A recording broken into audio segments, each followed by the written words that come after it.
Midnight at Hope Valley, K9 Center, Texas. 30 cartel guns against 30 war dogs. The odds were about to get bloody. Amanda Collins watched through thermal scopes as Los Guerreros' kill team approached her kennels. They thought they were raiding a simple training facility. They were walking into a compound defended by America's deadliest four-legged veterans. Rex the Soul, her lead Belgian Malinois, had more combat drops than the entire cartel team combined.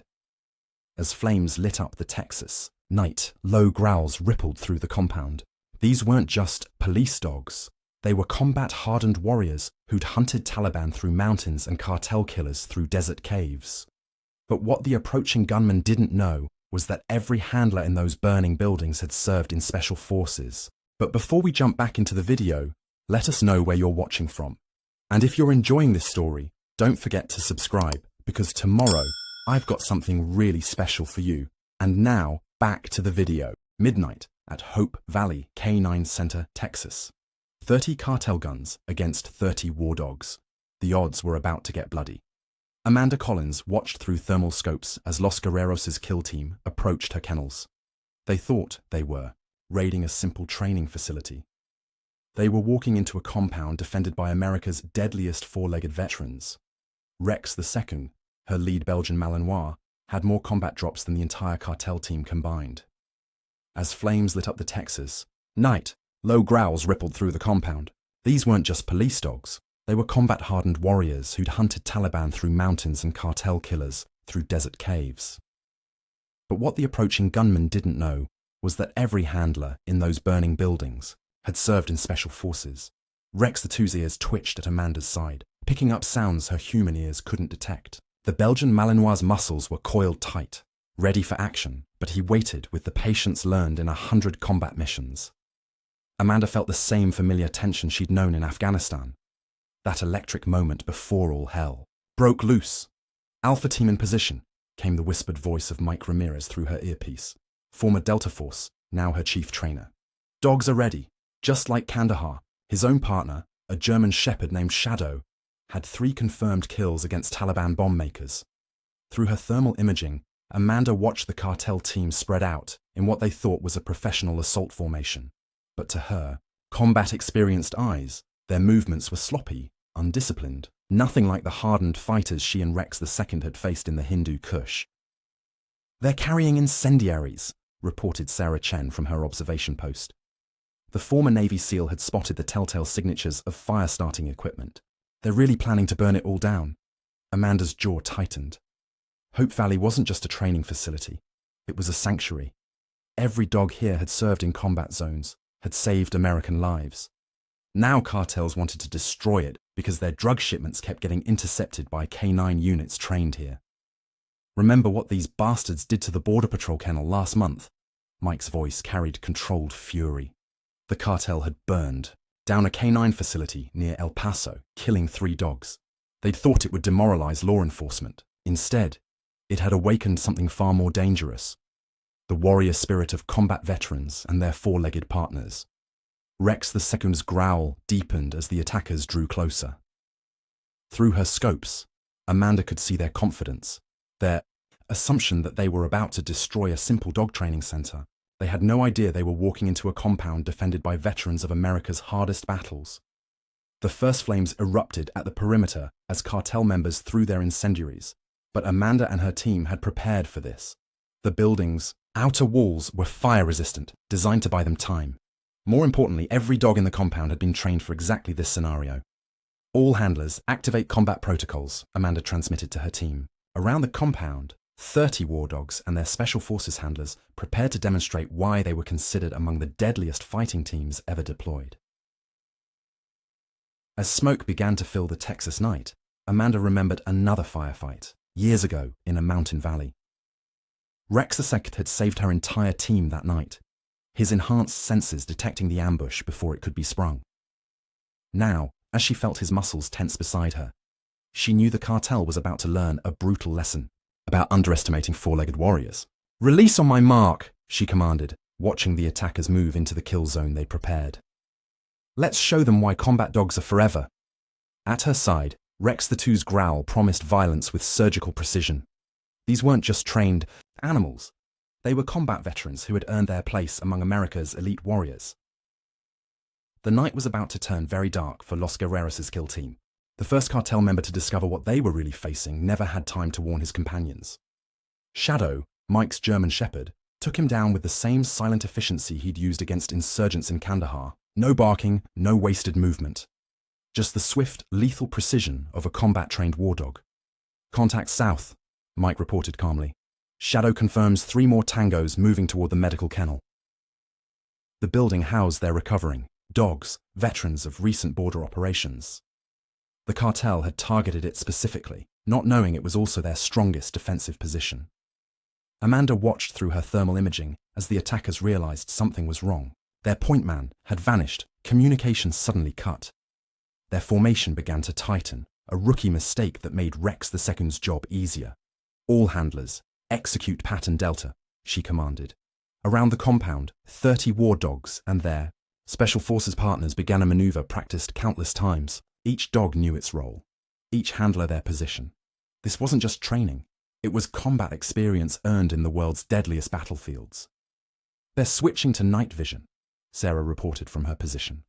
Her own partner, a Belgian Malinois named Ghost, had already eliminated 2 cartel scouts without raising alarm. Thermal signatures show they're bunching up. Just like those Taliban fighters in the Korangal. The memory flashed through Amanda's mind. Another night. Another firefight. Rex the Two had led her team through a Taliban ambush, his enhanced senses detecting threats human operators missed. Now she felt the same focused energy from him as they prepared to defend their home. The cartel's first real indication that they'd made a terrible mistake came as coordinated growls emerged from the darkness. Not the random barking of kennelled animals, but the disciplined warnings of combat veterans. Each dog's voice pitched to a specific frequency, creating a psychological weapon they'd perfected in mountain warfare. "They're breaking formation," Mike updated, satisfaction evident in his voice. "Shadow counts 4 tangos retreating toward their vehicles. Permission to demonstrate why that's a bad idea?" "Granted," Amanda replied. "Rex 2. Time to work." The Belgian Malinois moved like a shadow, 30 combat drops worth of experience guiding every step. Through her scopes, Amanda watched the cartel members realize too late that their escape route had been cut off. The night erupted in controlled chaos. War dogs struck from multiple angles, their attacks coordinated through years of training and battle experience. These weren't simple takedowns. Each dog knew exactly how much force to use, which targets to prioritize, how to work in concert with their handlers. "Medical kennels secure?" Sarah reported. Ghost had caught 2 attackers trying to plant explosives. The dog had disarmed them with the same precision he'd used against suicide bombers in Kabul. "You should see their faces when they realize what they're fighting." Through her thermal imaging, Amanda watched the cartel's assault plan collapse. They'd come expecting to terrorize civilian dog trainers. Instead, they were facing one of the most elite fighting forces ever assembled. Each handler was Special Forces, each dog a combat veteran with multiple deployments. Rex 2 moved through the darkness like the predator he was, his attacks calculated and precise. Amanda coordinated with him silently, using hand signals and body language developed over years of combat operations. Together, they had hunted America's enemies across 3 continents. Now they were defending their own ground. "Pattern Delta, complete," Mike announced. "Shadow confirms southern approach is clear. These boys aren't used to fighting opponents who can see in the dark and smell their fear." The cartel's attack had devolved into desperate individual actions. Their communications were filled with panic as they realized their weapons and night vision equipment meant nothing against opponents who had fought in conditions far worse than this. "All handlers, shift to containment protocol," Amanda ordered. "Let's show them why combat dogs are called force multipliers." Around the compound, her teams began herding the attackers into predetermined zones. Each dog knew their role, each handler their position. This wasn't just defense, it was a combat operation executed by veterans who had earned their expertise in the hardest ways possible. As gunfire erupted sporadically in the Texas night, Amanda felt Rex II's focused energy beside her. They had faced worse odds in mountain valleys and desert raids. But this fight was different. This was about protecting their home, their fellow veterans, both human and canine. The cartel was about to learn why Special Forces handlers and their combat dogs were considered among the deadliest fighting teams ever deployed. The cartel's response to their initial losses came in the form of heavy weapons fire. Tracer rounds lit up the Texas night as they tried to suppress what they thought were normal K9 units. But Amanda and her team had faced worse in Helmand Province, where Rex II had learned to operate under sustained enemy fire. "They're bringing up their technical vehicles," Sarah reported, Ghost silently tracking movement at her side. "Mounted 50 cals just like the Taliban used. Same mistake too. They're silhouetting themselves against their own lights." Through her thermal imaging, Amanda watched the cartel gunners sweep the compound with heavy caliber rounds. But every building at Hope Valley had been reinforced using lessons learned in combat zones. More importantly, every dog knew exactly how to move under fire. "Remember Kandahar," she transmitted to her team. "Pattern Echo 3. Show them why war dogs don't need light to fight." In the darkness, 30 combat veterans moved with their handlers, using techniques perfected against insurgents who'd thought superior firepower meant guaranteed victory. Rex II's muscles tensed as a burst of 50 cal fire passed overhead, but there was no fear in him, just the focused intensity Amanda had seen in 100 firefights. Together, they'd survived ambushes in mountain passes where the odds had been far worse than this. Multiple tangos moving on the training yard. Mike updated. Shadow had already identified the cartel's flanking attempt. They're using their heavy weapons as cover, trying to push through the east side. He paused, and Amanda could hear the grim satisfaction in his voice. "They haven't found the surprise we left there."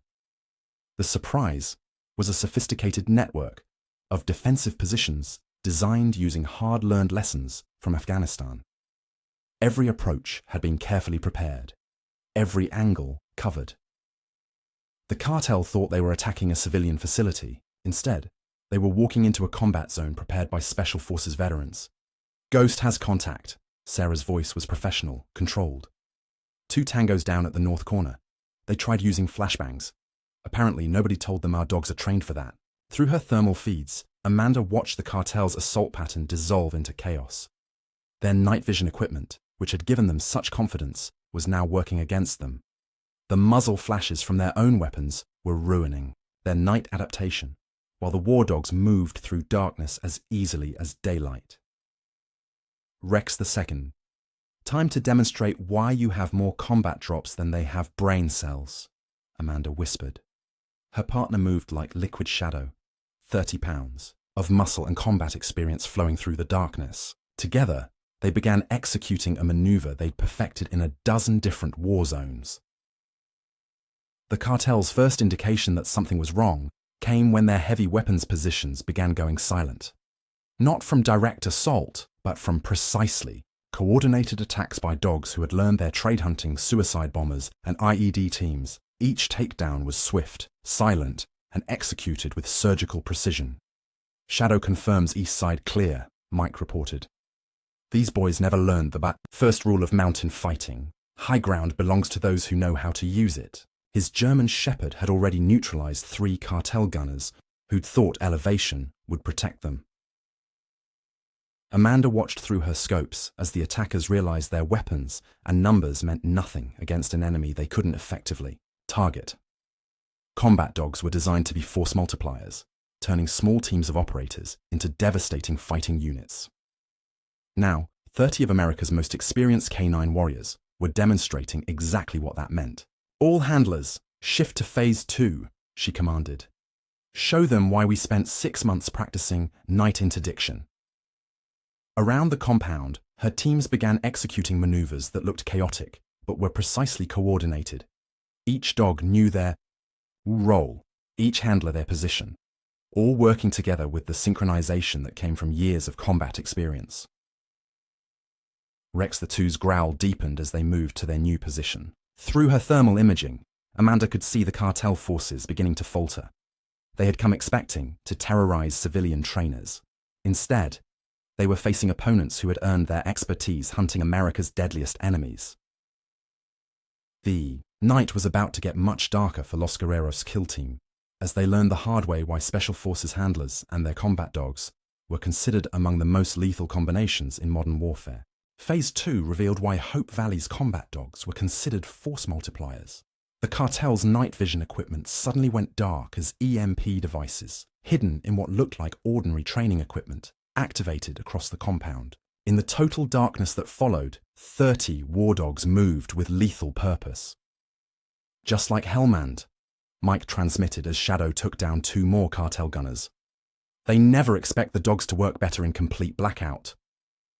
His German Shepherd had learned these tactics hunting Taliban fighters who'd thought darkness would protect them.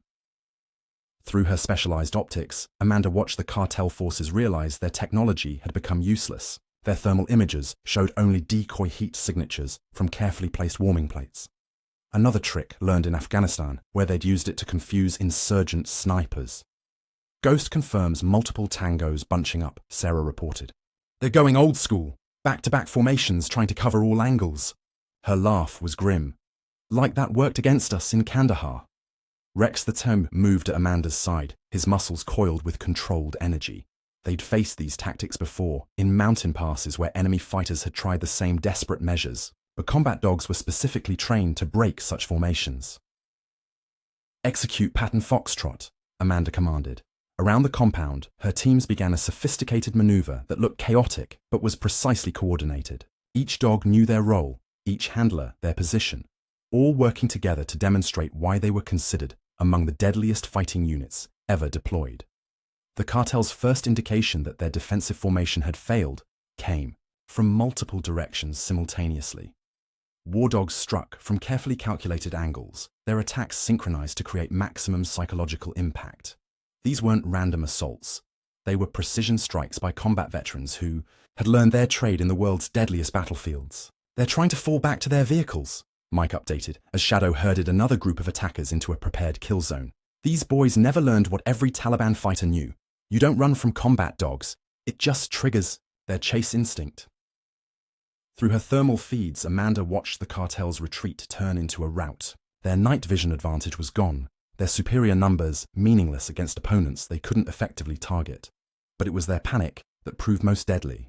Combat dogs were specifically trained to exploit fear-driven mistakes. Medical, kennel team reports Western approach clear, Sarah transmitted. Ghost had just finished demolishing what the cartel had thought was a clever flanking maneuver. Reminds me of those mountain raiders who thought numbers would beat training. Remember how that ended?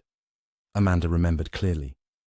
That night in the Hindu Kush had taught her that 30 trained war dogs could effectively control an area 10 times larger than their numbers suggested. Now she was watching the same lesson play out in Texas. Rex 2, time to demonstrate why you have more combat hours than their entire team combined, she whispered. Her partner moved like a living weapon, each motion calculated for maximum effect. Together, they began executing a maneuver that had saved their lives multiple times overseas. The cartel's communication channels, which they'd monitored since the beginning, filled with increasing panic. Their professional assault had devolved into individual survival attempts, exactly what combat dogs were trained to exploit. All handlers initiate containment protocol Delta, Amanda ordered. Show them why we spent 3 months practicing coordinated herding techniques. Her teams began moving with practiced precision, using their dogs' natural instincts enhanced by years of combat experience to channel the attackers exactly where they wanted them. Through the Texas night war, dogs demonstrated why they were considered game changers in modern combat. Each attack was precise, each movement coordinated, every engagement executed with the skill that came from countless real-world operations. Los Guerreros' kill team was learning the hard way that they hadn't just attacked a training facility. They'd walked into a defensive position prepared by some of America's most experienced combat veterans, both human and canine. Containment Protocol Delta revealed the true sophistication of Hope Valley's defense strategy. As the cartel forces scattered in panic, they found themselves being systematically herded into prepared kill zones. Each dog team knew their role. In this lethal choreography, a dance of tooth and muscle refined in combat zones across 3 continents. Shadow has eyes on their leadership element, Mike reported. His German Shepherd had identified the cartel commanders trying to rally their men. They're falling back to that black SUV, just like the compound boss in Kandahar tried. Want us to show them why that didn't work either? Amanda watched through her advanced optics as the cartel's command structure began to crumble.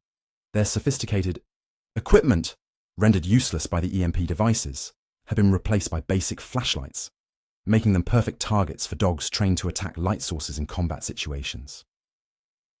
Target fixation, Sarah observed as Ghost systematically eliminated another Cartel fire team. They keep watching for dog attacks from ground level. Nobody ever looks up. Her Belgian Malinois had learned to use elevated positions in urban combat, a skill now being demonstrated with brutal efficiency. Rex II moved like liquid shadow at Amanda's side, his breathing steady despite the intensity of combat. They'd been, in worse situations, faced deadlier opponents. But this fight was personal. These men had tried to burn down a sanctuary for veteran war dogs. Remember Baghdad, she transmitted to her team. Formation, Echo 7. Let's show them why combat. Dogs are called force multipliers. Around the compound, 30 handler dog teams began executing a complex maneuver that looked chaotic, but was precisely calculated. The Cartel's panic reached new levels as they realized the true nature of their situation. These weren't just trained animals. They were facing combat veterans who had hunted some of the world's deadliest fighters through terrain far more challenging than this. Multiple tangos attempting to breach the medical kennel again, Sarah updated. Ghost had already intercepted 3 such attempts. They still think that's our weak point. Should we demonstrate why we put our most experienced dogs there? Through her thermal imaging, Amanda watched the Cartel's latest assault team approach what they thought was a vulnerable target. The medical kennel housed recovering combat dogs, veterans of recent border operations who were supposedly easy prey. What the attackers didn't know was that even injured war dogs were deadlier than most human operators. Release pattern Sierra, she commanded. Show them why we never leave our wounded undefended. The night erupted in coordinated violence as dog teams executed a defensive maneuver perfected in a dozen different war zones. The Cartel's first hint that they'd made another tactical error came as synchronized growls emerged from multiple directions. Not random animal sounds, but the disciplined warnings of combat veterans who had learned to use their voices as psychological weapons. They're breaking completely, Mike reported with grim satisfaction. Shadow had just finished decimating what remained of the Cartel's heavy weapons team, running straight into the containment zones, just like those insurgents in Fallujah. Amanda remembered that operation clearly, another night where superior numbers had meant nothing against well-trained war dogs. Now she watched through her scopes as history repeated itself in Texas. Rex II, time to demonstrate why you were lead dog in 3 different special forces units, she whispered. Her partner's muscles tensed, ready to execute a maneuver they'd use to devastating effect against Taliban fighters who'd made the mistake of thinking they could outmaneuver a combat dog. The night air filled with the sounds of coordinated warfare, as Hope Valley's defenders showed why they were considered among the most elite fighting teams ever deployed. Each dog knew their role, each handler their position, all working together with the precision that came from years of real-world combat experience. Los Guerreros' kill team was learning the hard way that they hadn't just attacked a training facility. They'd walked into a trap set by veterans who had spent years perfecting the art of turning dogs into weapons of war. The Cartel leadership's last stand came at the compound's north edge, where their remaining fighters had established what they thought was a defensible position. Amanda watched through her thermal imaging as they deployed their final heavy weapons, still not understanding that they were exactly where the handlers wanted them. Reminds me of that Taliban commander in the Korangal, Mike transmitted as Shadow silently tracked movement ahead. Same mistake. Thinking walls and guns can stop combat dogs. His German Shepherd had proven that theory wrong multiple times in Afghanistan. Rex II's muscles rippled with controlled energy at Amanda's side. They'd faced similar situations before, against fighters who thought they could establish defensive positions against war dogs, but combat-trained canines excelled at breaking exactly these kinds of strong points. Ghost confirms 12 tangos in the main group, Sarah reported. Their leadership is in the black SUV, trying to coordinate what's left of their force. Want us to show them why vehicle protection never worked in Mosul. Through her advanced optics, Amanda studied the Cartel's hasty defenses. They'd overturned vehicles to create cover, set up intersecting fields of fire, even deployed their remaining night vision equipment. All textbook tactics that meant nothing against dogs trained to break defensive formations. Remember the compound raid in Kandahar, she transmitted to her team. Formation Delta 9. Let's show them why special forces handlers and dogs train, specifically for vehicle assaults. Around the perimeter, 30 combat veterans began moving into position. The cartel's first indication that their defensive position was compromised came from multiple directions simultaneously. War dogs struck, with coordinated precision, using techniques perfected against insurgents who had made the same mistakes. "They're trying to adapt," Mike updated as Shadow methodically dismantled the cartel's western flank, switching to shotguns, close-quarters weapons, like that worked against us in Baghdad. Amanda remembered that operation clearly. Another night where enemy fighters had learned too late that close-quarter weapons were actually disadvantageous against combat dogs. The shorter the range, the more lethal her four-legged warriors became. "Medical kennel team moving to support positions," Sarah transmitted. Ghost had already cleared their approach route. "The recovery dogs are getting restless. They can smell the fight." Through her thermal feeds, Amanda watched the cartel leadership realize their position was untenable. Their coordinated defense was falling apart as war dogs systematically eliminated their security positions. Each attack was precise, each movement calculated, every engagement executed with years of combat experience. "Rex II, time to demonstrate why you were selected for Special Forces training 3 times, she whispered. Her partner's focus intensified, ready to implement tactics they'd used against some of the world's deadliest fighters. The night erupted in controlled chaos as Hope Valley's defenders launched their coordinated assault. Each dog team knew their role, each handler their position, all working together to demonstrate why they were considered among the most elite fighting units ever deployed. The cartel's last defensive line was about to learn why combat dogs were called force multipliers, and why Hope Valley's four-legged veterans were considered among the deadliest warriors in modern combat. The final assault on the cartel leadership revealed why Hope Valley's war dogs were considered among the world's deadliest fighting forces. As Rex II moved through the darkness at Amanda's side, she remembered another night, another assault, where they'd faced even worse odds against Taliban commanders. "Ghost has breached their outer security," Sarah reported. Her Belgian Malinois had systematically eliminated 3 guards without making a sound. "They're starting to realize those vehicles won't protect them, just like those insurgents in Ramadi found out." Through her thermal imaging, Amanda watched the cartel leaders' growing panic as their defensive position crumbled. Their remaining fighters were clustered around the black SUV, weapons pointed outward, jumping at shadows. But the real threat wasn't in the shadows, it was already among them. "Shadow confirms multiple targets acquiring exit routes," Mike transmitted. His German Shepherd had herded 2 more cartel members into prepared containment zones. "They're about to make the same mistake that Compound Commander made in Kandahar. Want us to show them why running triggers a combat dog's favorite response?" The night air filled with coordinated growls, not random animal sounds, but precise acoustic warfare. Each dog's voice was pitched to a specific frequency, creating a psychological weapon they'd perfected in mountain combat. "Remember pattern. Omega," Amanda transmitted to her team. "Just like we practiced for high-value target extraction." Around the perimeter, 30 handler dog teams began executing a maneuver that looked chaotic but was precisely calculated. The cartel's leadership discovered too late why vehicle defense against war dogs was a fatal error. These weren't ordinary K9 units. They were combat veterans who had learned their trade breaching Taliban compounds and insurgent strongholds. "Medical kennel team in position," Sarah updated. Ghost had already cleared their approach. "Recovery dogs are ready for backup support. These boys have no idea we're about to double our numbers." Rex II's muscles coiled with lethal purpose as they prepared for the final push.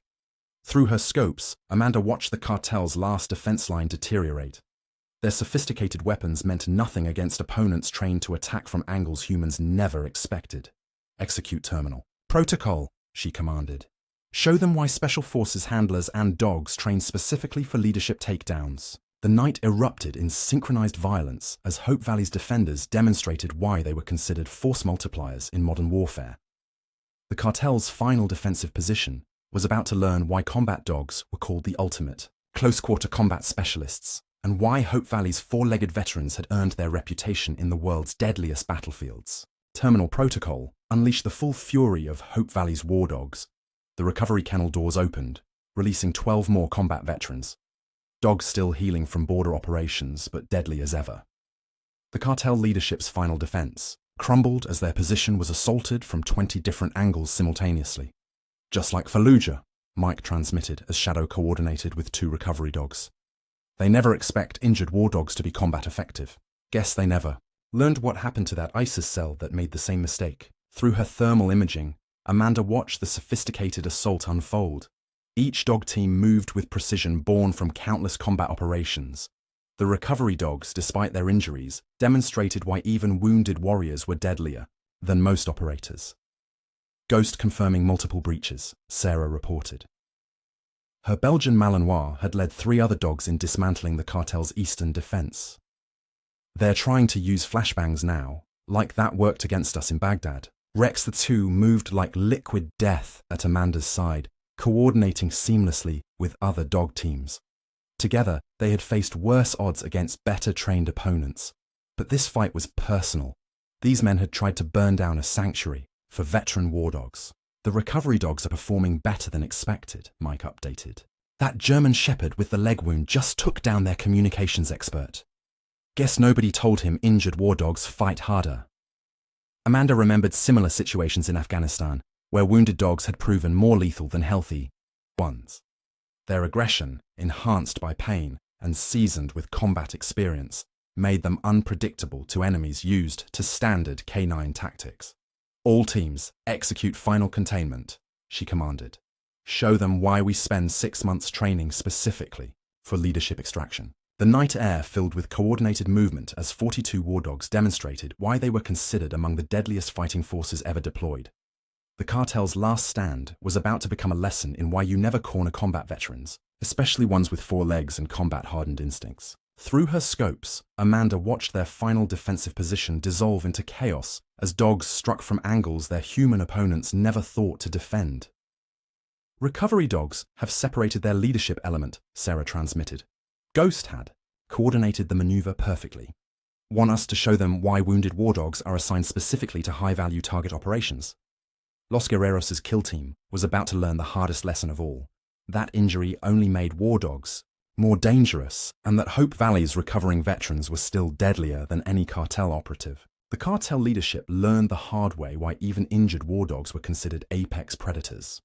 Inside their supposedly secure SUV, they watched in horror as their last defensive line was systematically dismantled by coordinated attacks from both combat-ready and recovery dogs. Ghost and the recovery team have isolated the vehicle, Sarah reported. 3 injured but lethal Belgian Malinois had herded the remaining cartel forces away from their leaders. Remember how that Taliban commander tried the same vehicle defense in Kandahar? Want to show them why that ended badly? Amanda watched through her thermal imaging as 42 war dogs executed the final phase of their containment strategy. Each team moved with precision, the recovery dogs proving that combat experience trumped physical condition. Shadow has overwatch with the wounded German shepherds, Mike transmitted. These boys are about to learn why we specifically train injured dogs for vehicle takedowns. Their aggression levels make them perfect for breaching. Rex the Sing's muscles coiled with deadly purpose as they approached the SUV. Through her scopes, Amanda could see the cartel leaders realizing their fatal error. They'd trapped themselves in a metal box, and war dogs excelled at turning vehicles into coffins. All teams, execute terminal breach, she commanded. Show them why recovery dogs are assigned specifically to high-stakes operations. The night erupted in synchronized violence as Hope Valley's defenders demonstrated why wounded warriors were often the deadliest. Medical team dogs taking point, Sarah updated. Ghost had coordinated the recovery dogs into perfect breach positions. Want us to demonstrate why we never consider injured war dogs to be disabled? The cartel's last stand was about to become a lesson in why combat experience mattered more than physical condition. Through her thermal feeds, Amanda watched their final defensive position crumble as dogs struck from angles that shouldn't have been physically possible for injured animals. Remember Mosul, she transmitted to her team. Pattern Delta Zero. Let's show them why recovering war dogs are kept combat ready. Around the vehicle, 42 combat veterans prepared to demonstrate why Hope Valley's rehabilitation program produced the deadliest canine units in the world. The Texas night was about to reveal its final surprise: that injured war dogs fought with a ferocity that made healthy ones seem tame in comparison, and that Hope Valley's recovery kennels housed some of the most lethal combat veterans ever deployed. Dawn broke over Hope Valley Canine Center, painting the Texas sky in shades of victory. Federal agents swarmed the compound, documenting a defensive operation that would be studied in military academies for years to come. Amanda stood with Rex II, watching as the cartel leadership was loaded into armored vehicles, their bodies bearing the precise marks of war dog takedowns. "Final count is impressive," Mike reported, shadow alert at his side despite hours of combat. 30 cartel operators. Neutralized. Leadership captured. 0 casualties on our side. He smiled grimly. "Though I think some of our recovery dogs reopened their stitches." Through the morning light, Amanda surveyed her compound. The cartel's attempted burning had failed completely. Their incendiary devices handled by defensive measures developed in actual war zones. But it was the performance of the recovery dogs that had proven most remarkable. "Medical team reporting in," Sarah transmitted. "Ghost still monitoring the perimeter, with 2 injured but lethal Belgian Malinois." "You should see the looks on the federal agents' faces when we tell them our wounded dogs led the final assault." The recovery kennels had become a point of particular interest to the tactical teams documenting the battle. Nobody had expected injured war dogs to be combat effective, let alone to spearhead the decisive breakthrough. But Amanda's rehabilitation program had been designed specifically for this possibility. "They're already calling it the Hope Valley Doctrine," Mike noted, checking updates on his tactical pad. "Using recovery dogs as combat multipliers, turning rehabilitation into a tactical advantage." He watched as federal photographers documented bite patterns that showed textbook war dog takedown techniques. Guess nobody told the cartel that injured dogs fight harder. Rex II stood vigilant at Amanda's side, his posture still combat-ready despite the battle's end. Together they had faced worse odds in mountain passes and desert raids. But this victory was different. It validated everything Hope Valley represented.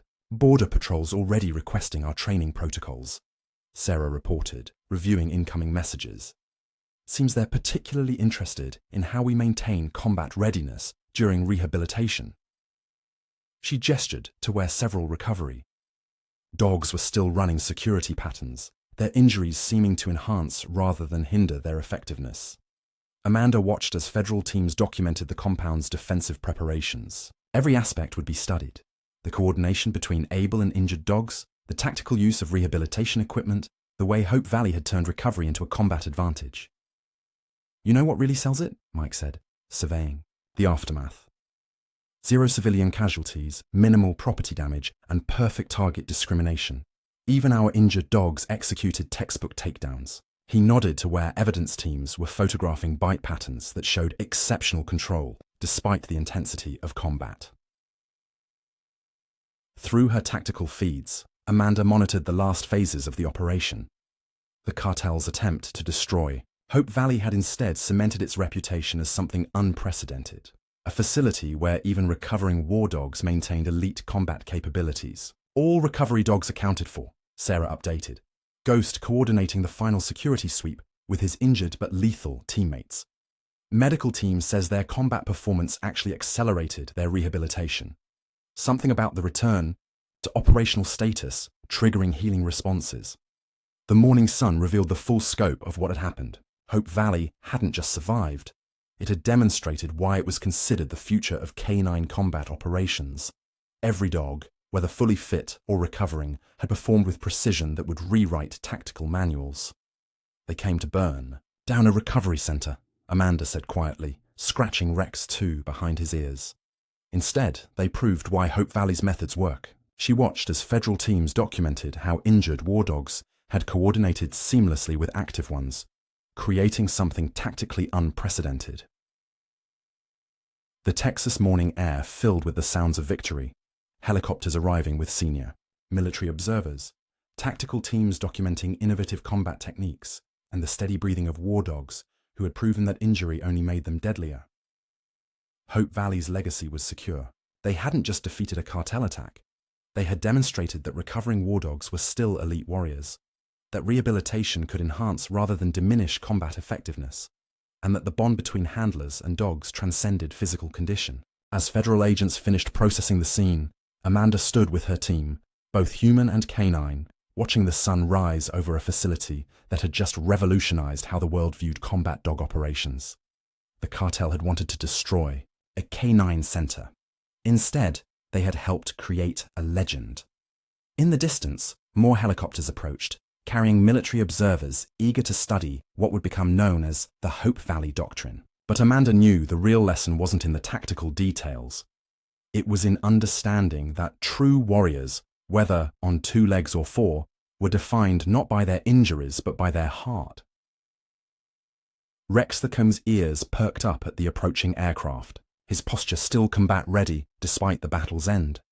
Together they had proven something profound, that Hope Valley wasn't just a rehabilitation center, it was a place where injured war dogs became even deadlier, and where the warrior spirit proved stronger than any wound. The end.